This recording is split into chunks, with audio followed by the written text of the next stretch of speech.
भगवान का ग्रीवा मूल है। इसका मतलब है ब्रजवासियों को ठाकुर जी अपने कंठ से लगा करके रखते हैं। वस्तुतः ब्रजवासी ही कौस्तुभ स्वरूप है, क्योंकि भगवान उनको अपने कंठ से लगा के रखते हैं।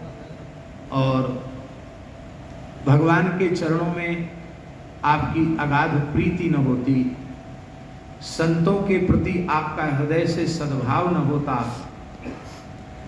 तो श्री राधा रानी श्री बिहारी जी कृपा करके आपको ब्रजवास कैसे प्रदान कराते।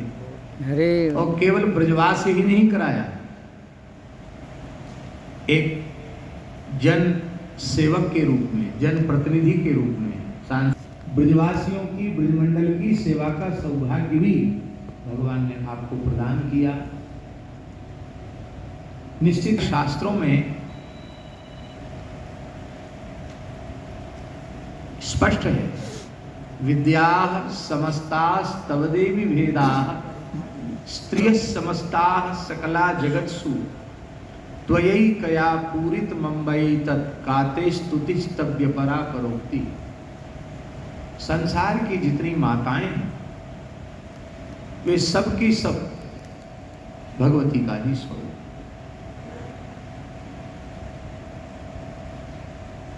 सब घट मेरा साइया खाली घट नहीं कोए, बलिहारी वा संत की जही घट प्रगट हो।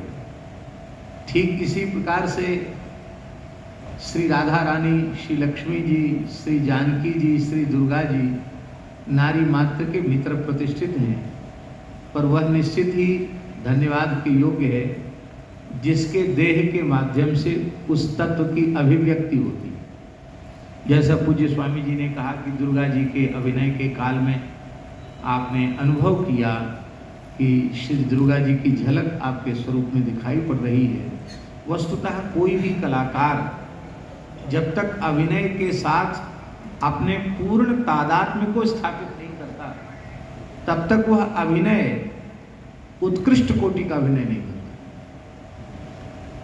और हम लोग तो इस तरह प्रवचन देने का अभ्यास हमको नहीं है, पर एक ही बात समझते हैं, यह गुण साधन ते नहीं हुई, तुम्हारी कृपा पाव कोई कोई। ये साधन से नहीं है, भगवान की कृपा से है।